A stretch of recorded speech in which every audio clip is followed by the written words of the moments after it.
Warahmatullahi wabarakatuh. Bismillahirrahmanirrahim. Alhamdulillahirabbil alamin ala ni'amihi adh-dhahirah wal batinah qadiman wa hadithan. Allahumma shalli wa sallim wa barik ala sayyidina Muhammadin wa ala alihi wa ashabihi alladzina saru bi nusratihim khairan haditha wa ala atba'ihim alladzina warasul ilma wal ulama warasatul anbiya akrim bihim warisan wa mawrusa amma ba'd.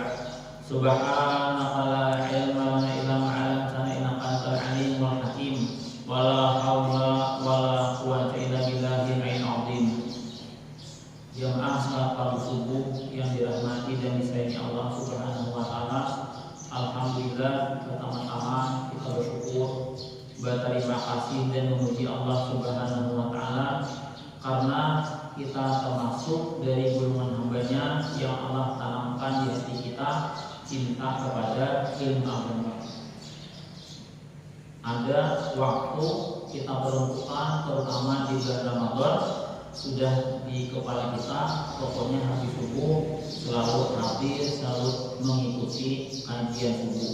Nah, itu suatu nikmat yang luar biasa. Karena baginda Nabi menjanjikan, baginda Nabi menjelaskan bagi orang yang tertanam di hatinya cinta kepada ilmu adalah kebahagiaan dunia dan akhirat.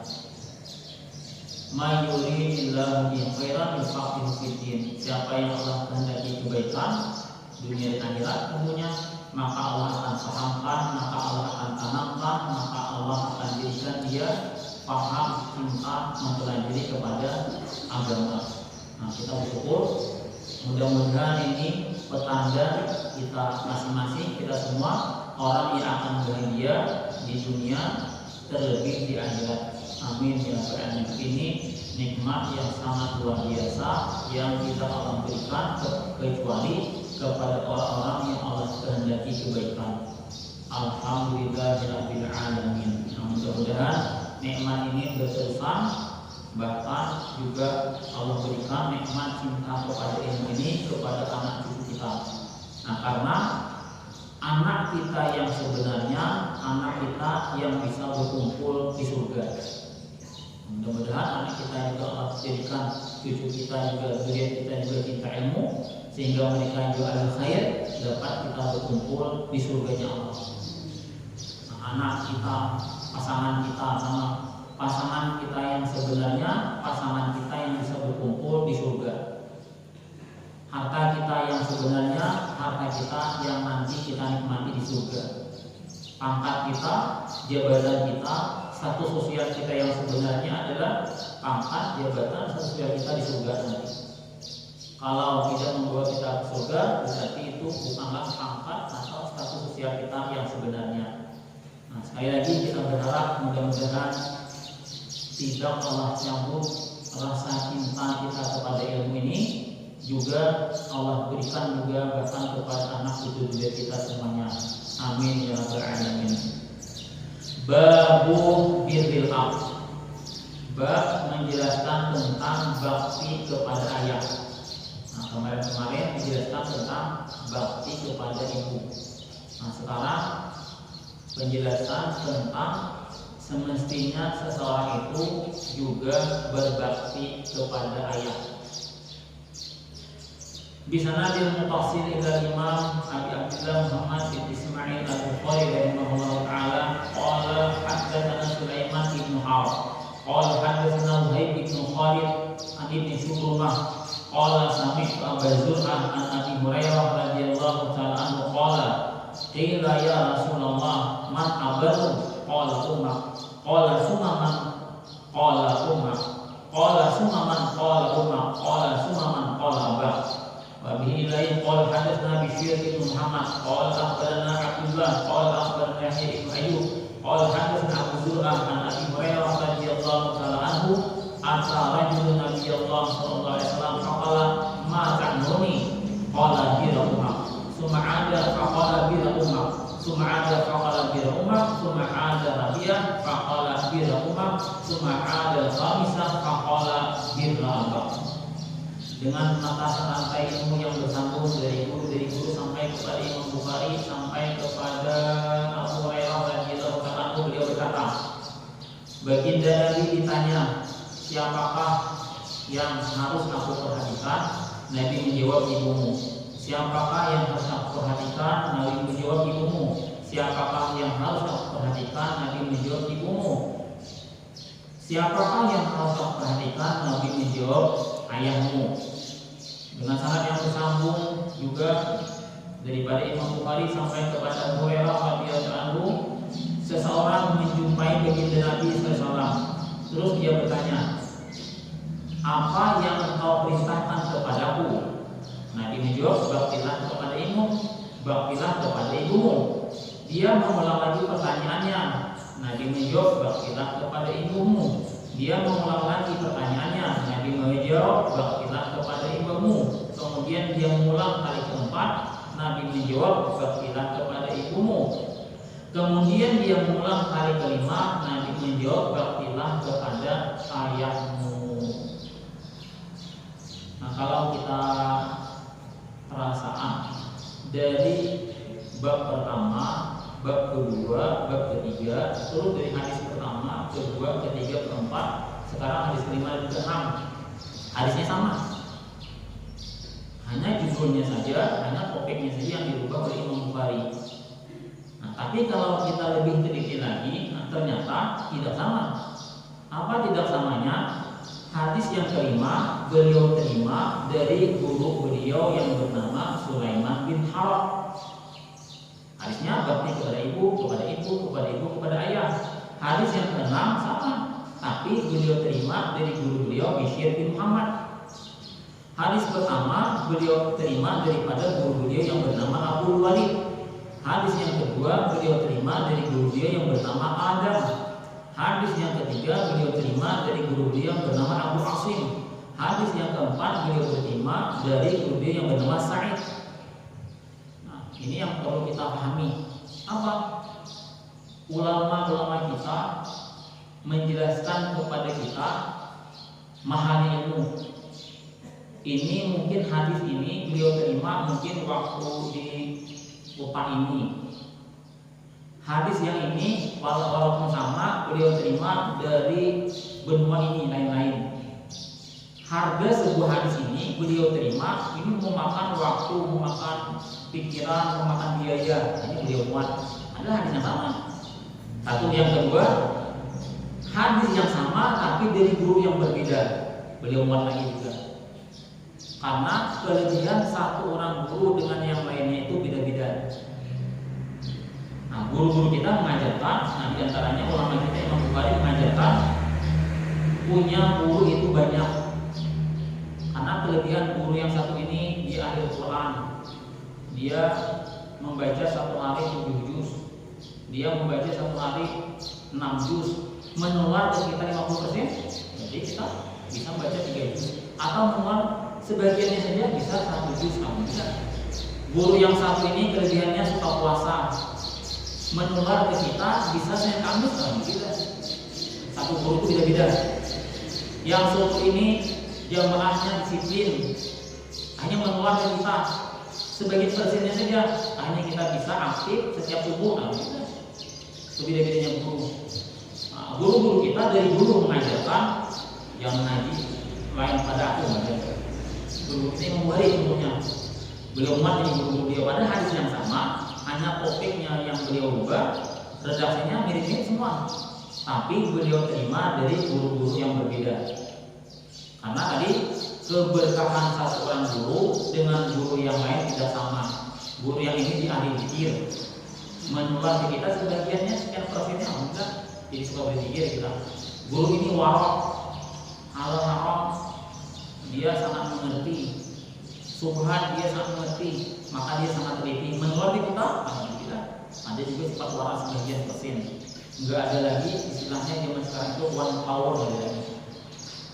Yang ngaji selain pada aku, enggak ada dari guru-guru kita itu enggak ada satu aturannya. Imam Bukhari rahimahullah taala seperti itu. Nah, hadis yang kelima tadi dari Abu Hurairah radhiyallahu taala anhu, Nabi ditanya, kepada siapa aku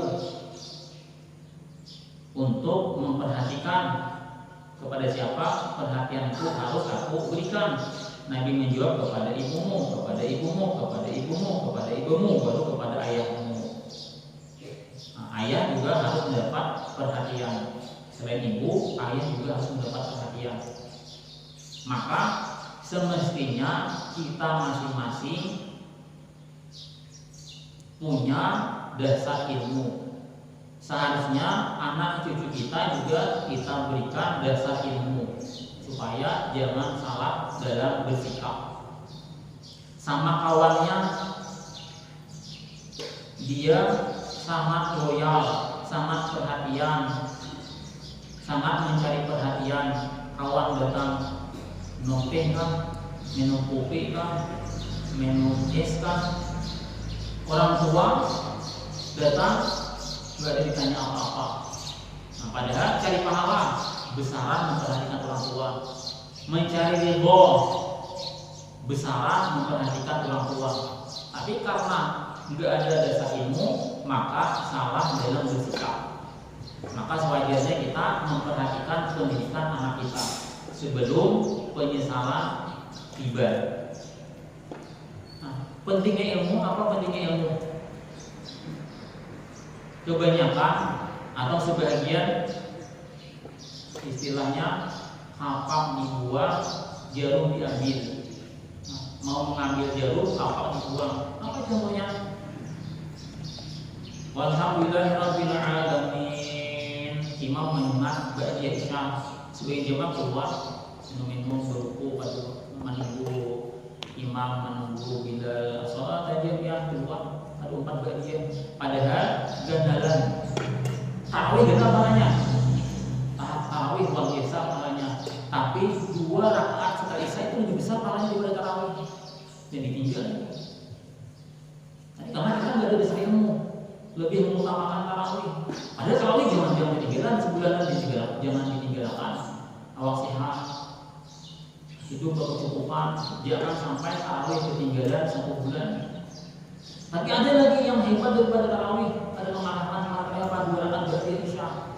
Nah, kebanyakan kita alhamdulillahirabbil alamin memang berdoa keluar untuk berkumpul menunggu bila sholat jamiah. Padahal 2 rakaat ba'da isya itu tidak kalah besar pahalanya daripada 20 rakaat tarawih.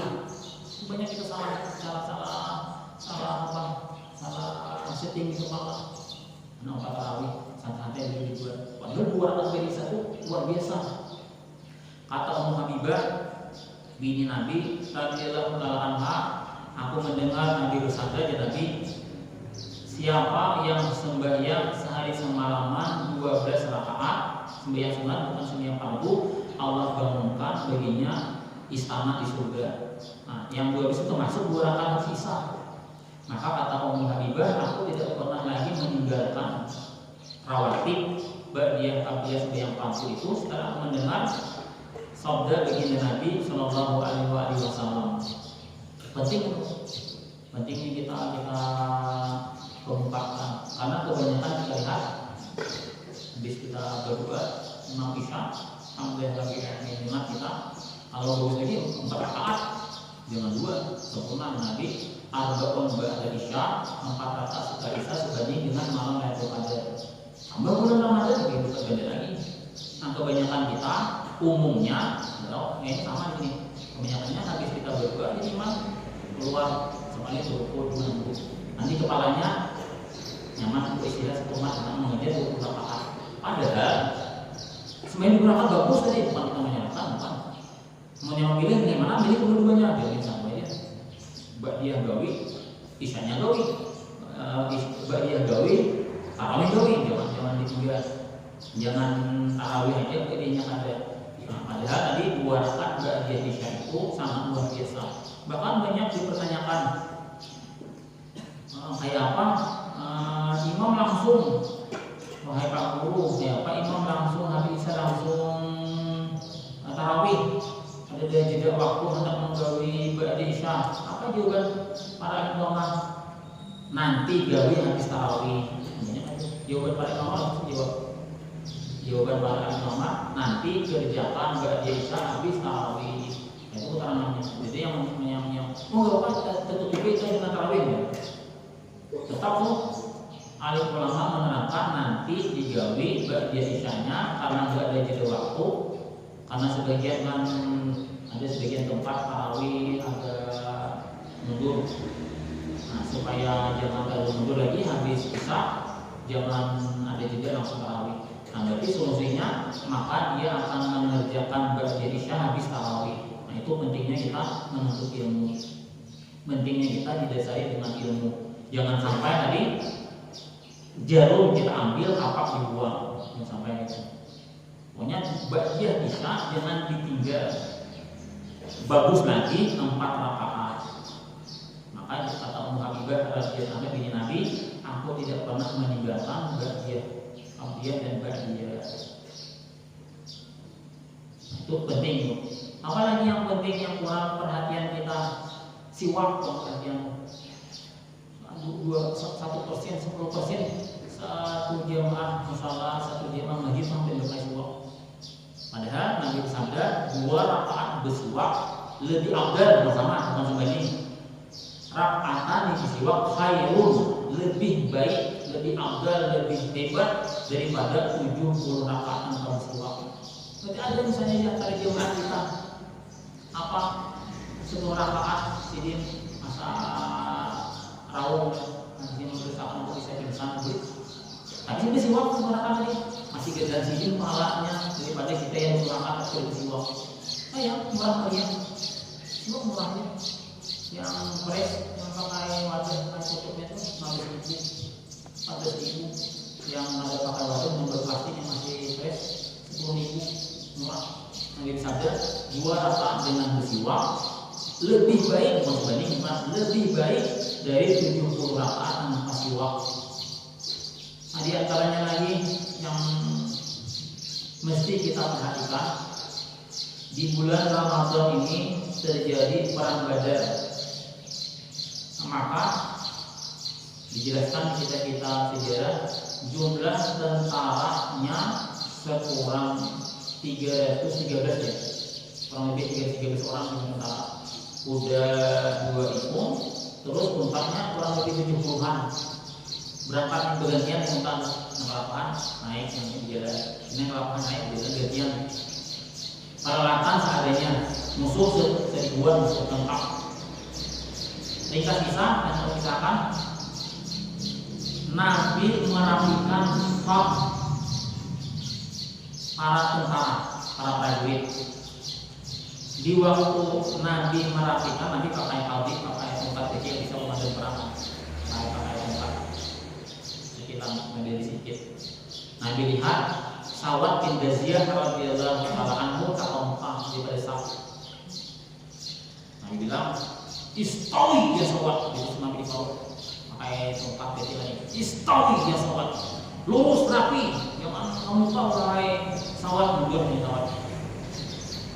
Aja duluan menjelaskan coba bayangkan, 1 keadaan genting, yang kedua bulan Ramadan hari panas, yang ketiga hari panas, yang keempat jumlah tentara sedikit, yang kelima peralatan ada lengkap. Tatap Nabi tusuk si Sawat, punya Sawat tersinggung, Sawat keciwat dilaporkannya musuh. Parah nih keadaan umat Islam. Gimana tentara sedikit, perlengkapan apa adanya, sehari saya dipukul untang atau apa. Sawat tersinggung dilaporkannya musuh, kacau dan persatuan para Islam. Tapi Nabi ada di Nabi, Innallaha surah As-Saff, Innallaha yuhibbul ladzina yuqatiluna fi sabilihi saffan ka'annahum bunyanun marsus. Allah cinta, Allah ridha, Allah senang orang yang menghadapi saf yang waktu peperangan. Yang penting Allah ridha, Allah ridha pasti turun pertolongan. Benar ini tenang. Ditusuk Sawat. Apalagi kita kata bulan, apalagi kita satu di masjid. Yang kedua berkipas, yang ketiga mau, yang keempat kita harus beribadah. Masa nggak tahu rapi kita sama? Masa jarang-jarang sama? Itu yang kita harus perhatikan. Tumit yang menjadi patokan tumit harus pas di sisi karpet ini. Ini pas di dalam kitab fikih, dalam kitab tumit, bila sak tangga atau yang lainnya makruh hukumnya. Bila katawi makruh dalam berjamaah berarti sebagiannya sah dari kita tapi terdapat pahala jamaah. Misalnya ada satu suami tangga saya sebagian kita terdapat pahala jamaah. Sayang begini berdapat kita asal kepanasan ya habis satu malam mundur itu aja ini masalah. Yang penting waktu sembahyang rapi. Nanti habis salam rasa panas, rasa keringanan, pilihan dua maju atau mundur. Di tiga kita satu hak mundur kita. Di tiga kita tahu pada kita lihatnya ada orang yang bermaju mundur kita. Karena satu hak kita salah kita jadi pilihan. Itu yang kedua yang kurang menjadi perhatian kita. Sayyidina Umar, Sidin berisi petugas laporan imam saat sudah rapi jadi Allah pada petugas pengawasi Sayyidina Umar radhiyallahu taala anhu. Nah itu pentingnya kita didasari ilmu. Kalau pada bisi ilmu tadi lawan orang baik, kenapa? Karena ini mendatangkan atau memajukan bisnis. Perhatian macam-macam, anak hutang bertubi, bahkan pada anak hutang pun kita tawari. Kenapa? Akan memajukan bisnis.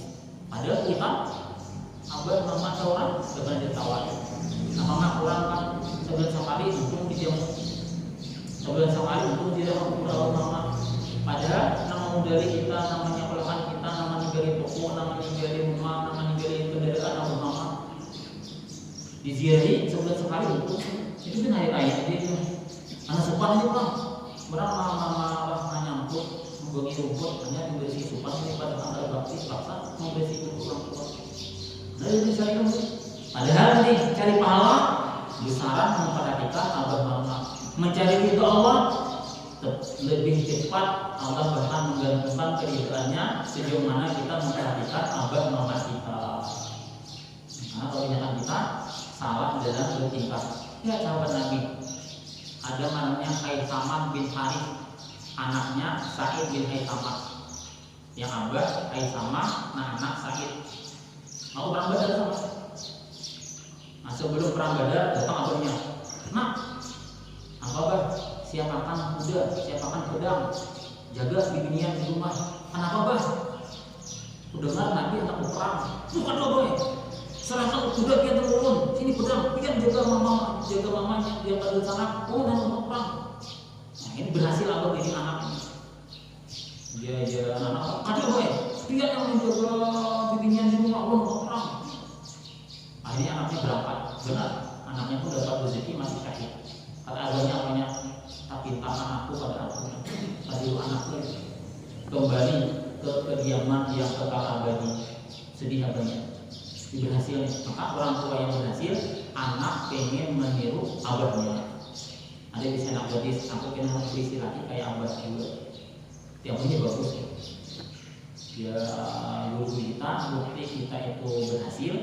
Anak bercita, hendak berisi laki, khususnya binian, anak berisi laki yang kayak abah juga. Tahu nggak sih kalau mama di rumah? Kayak Pak Abah memperhatikan mama, kayak Pak Abah memperhatikan anak, kayak Pak Abah mendidik anak, kayak Pak Abah mendidik mama. Akhirnya anak minta, anak berisi abah, anak berisi laki, kayak abah juga. Jadi berhasil tuh mendidik anak. Kita tanyakan dia kepada diri kita masing-masing. Bagaimana kita memperhatikan, bagaimana kita memberikan ilmu kepada anak cucu kita. Nah, kita sadar, birru abaakum, baktilah kalian kepada orang tua kalian, niscaya anak cucu kalian juga akan bakti kepada kita. Ajak anak mengilangi kuitan kalau masih hidup, nak bilang ini, bilang lain, atau sudah meninggal. Kita perlihatkan kepada anak kita sering mengingat abah mama kita. Anak juga akan memperhatikan kita. Kejadian belum mengalami seorang bilang mukawar sama-sama Ustaz. Waktu asik berbanjir datang anak yang dapur. Kami dapur langsung mantap nanti abahnya. Dia depan dulu nih. Akhirnya jawabnya, urang akan udah tamu. Berarti di kapal ulun, abahnya ada bergaya kayak di rumah. Saya tahu abahnya kapan mana. Hanya anak berdendam. Yang parah itu berdendam pas ada tamu. Hati kita kalau kita itu dua anak. Aku datang bukan asli depan aja datang yang itu Pak. Saya menghimbau abahnya mengeluarkan Maryam mana. Jawabannya akhirnya, orang jangan ada tamu lain. Mana tahu ini tamu anak, mana tahu ini tamu ini ustaz, mana tahu tamu ini guru, mana tahu tamu ini apa pegawai ada tahu ya. Pasti berdendam cuma semuanya. Hati-hati kita. Apa yang kita gawi, anak kita meniru. Apa yang kita contohkan, itulah yang akan menjadi darah daging kepada anak kita. Hati-hati. Nabi menjelaskan orang yang selayaknya kita perhatikan juga adalah ayah kita. Nah, maka pemberian ayah yang paling mahal kepada anaknya adalah adab yang dia tinggalkan kepada anaknya. Paling mahal. Pemberian yang paling mahal yang orang tua berikan kepada anaknya adalah adab yang diajarkan kepada anak-anaknya. Ini mesti kita perhatikan nih. Itu mesti kita perhatikan. Hadis yang ketujuh, qala haddatsana Hajjaj qala haddatsana Hamad huwa ibnu Salamah an Sulaiman at-Taimi an Sa'id al-Qaisi an Ibnu Abbas radhiyallahu ta'ala anhuma qala ma min muslimin lahu walidani muslimani yusbihu ilaihima muhtasiban illa fataha Allahu babaini ya'ni minal jannah wa in kana wahidun fawahidun wa in adzaba ahaduhuma lam yardallahu anhu hatta yarda anhu illa wa in zalamahu qala wa in zalamahu. Dari Abdullah bin Abbas radhiyallahu ta'ala beliau berkata, apabila seseorang masih mempunyai kedua orang tuanya, kemudian dia memperhatikan keduanya karena Allah semata, melainkan Allah bukakan baginya dua pintu menuju surga. Jikalau seorang saja, salah satu istri meninggal, maka satu pintu Allah bukakan menuju surga. Apabila dia membuat murka kedua orang tuanya, maka Allah tidak ridha kepadanya sehingga orang tuanya ridha kepadanya. Bagaimana kalau kedua orang tuanya zalim, jahat, tidak memperhatikan dia, sekalipun kedua orang tuanya zalim kepada anaknya? Sekalipun waktu halus kalau diperhatikan abah, mama meninggal, abah kawin, akhirnya hidup terkatung-katung lawan Marina. Sekarang hidup kita Tuhan nyaman, abah tahu kita menderita balas dendam begitu. Lagi halus kita bahasa kasarnya dibuang abah begini. Tuhan kita nyaman hidup sudah sukses, tahu abah kita menderita, tetap kita disuruh bangkit. Wa'in zalamah sekalipun kedua orang tuanya atau salah satu orang tuanya zalim kepada dia, tetap dibakti. Terus sebaliknya, abah meninggal, akhirnya mama berarti abah baru pada saat itu lawan anak ini, dibuang kita bahasa kasarnya, hidup lawan ini atau lawan Marina, padahal meninggal sakit, sekolah pun putus sekolah, tapi Tuhan kalau kita nyaman, benar mama tetap sekalipun kedua orang tuanya zalim kepada dia. Ada yang setiap hari dia kubur bini. Nah, anehnya lagi setiap dia kubur tuh siram, pokoknya subuh dia kubur bini siram, sore asar dia kubur bini siram. Jadi orang masa tetangga menanggapi itu hidupnya tuh lagi hidup luar biasa harmonisnya tuh. Sampai sehari 2 kali mainan bini kau ini sekali selidik sakuni mainan. Nah tapi ya subuh ziarah menjelang kubur ini, kamarian ziarah menjelang kubur ini. Apa sih? Aku ingat pasangan ini bila aku manja, bila dia hendak ke ini, syaratnya kubur sudah disuruh rumput. Jadi saya 2 kali nyiram kubur. Namun gue besar kuburan ini, nah tunggu rumput kan. Jadi kadang-kadang zahir pun mesti jujur kan. Dikira orang saya potong bini, saya anak ada bini. Ya bini bila tumbuh rumput di kubur gue hanya kan boleh begini. Pokoknya saya bilang, mukanya udah mati di tempat hidup. Ada sampai 100 begini kan. Jadi aneh, kebanyakan hidup rumah tangga itu aneh. Tapi kalau didasari ilmu, insya Allah lurus. Balasannya juga. 6 bini ini juga sebenarnya adil kan. Di hati kubur lagi setiap hari seminggu sekali. Merahnya kubur lagi masih tanah abang kubur lagi tanah dia masih abang. Jumat penai yang hilangin pulang kubur lagi masih abang. Setahun berubah kubur lagi. Maka pasang lagi pian boleh belaki, bila mati kita boleh belaki, amun kubur berubah ke warna coklat. Kita yang lebih berubah. Sayangnya bila hari Kamis ganti anak baru. Anak ada tulis Allahnya. Jadi bila hari Kamis ganti anak baru. Cuma maunya setahun kan? Kubur lah baru. Sayangnya anak mendengar pasangan gue. Mama beli bagi kalau kubur abah sudah berubah warna. Ini anak, ayo kita mama bilang Jumat. Jumat itu aku kosong hari Kamis ganti anak.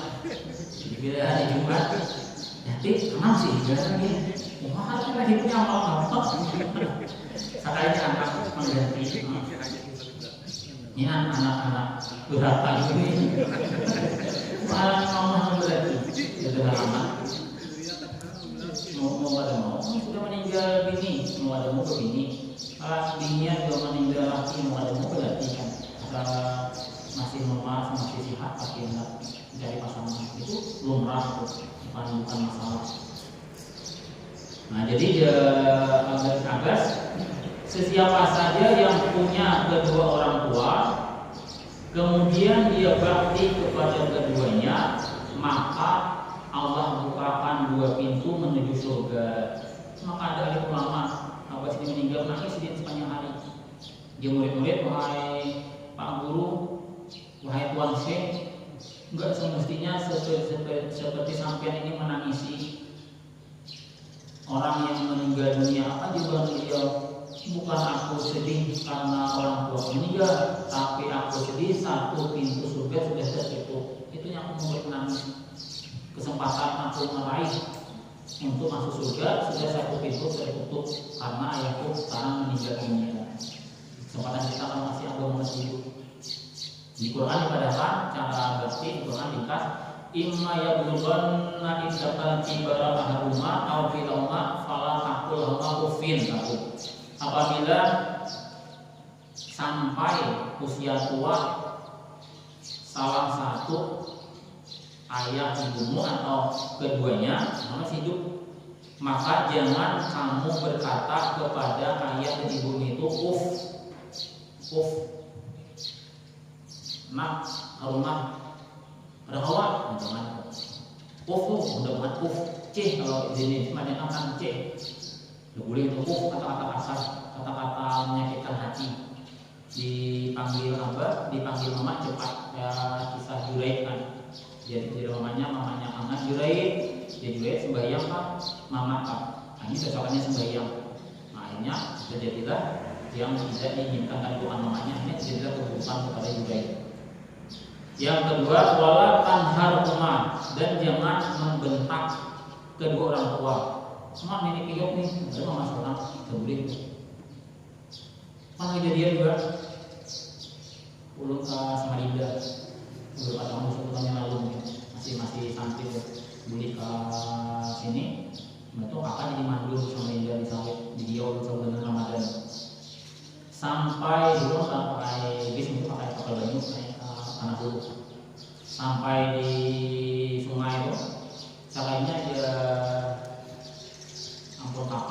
Sunda itu berangkat yang berarti gagal sehari dan semalam hari ini terakhir sampai hanya guling di kapal sama bibinya seolah singkat berukuk cuma di zaman orang guling di kapal ada ingatan Tuhan ada di hati kawan Tuhan di Facebook tuh bibinya menghubungi akhirnya menghubungi cuma zaman benar mereka menghubungi akhirnya si abah berang datang ke rumah abah kapal labuan abah menghubungi akhirnya gue badang situ mana gue akhirnya mantu aman semua hidangan nyaman di Deni makan macam-macam makan bak kekuatan malam itu hanya kuatan bersahur gitu cuman yang paling nyaman dibawa berjalanan ke rumah Kuitan Sidin bibinian umur 100 rawi jadi dia di ampun rumah dia nak awal malam tadi mandi imam atau lakukan bayi supaya cepat mati mama ulun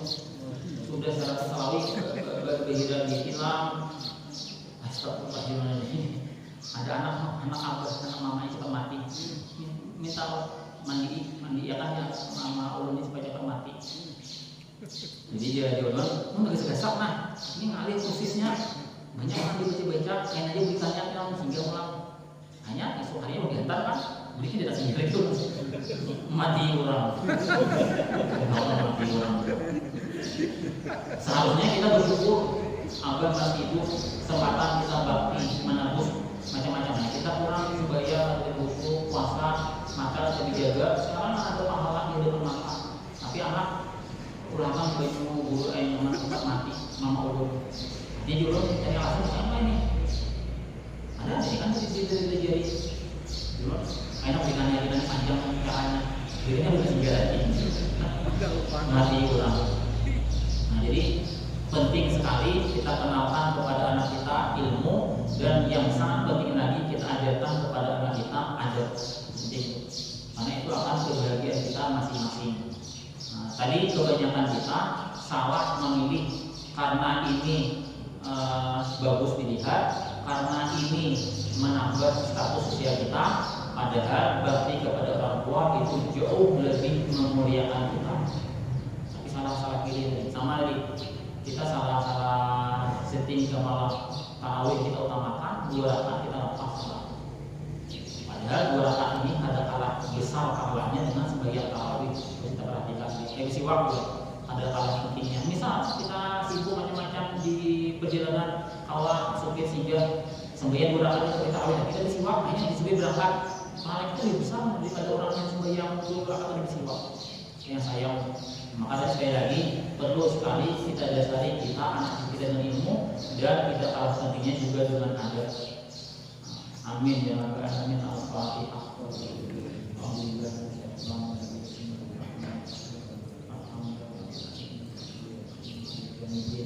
Ya,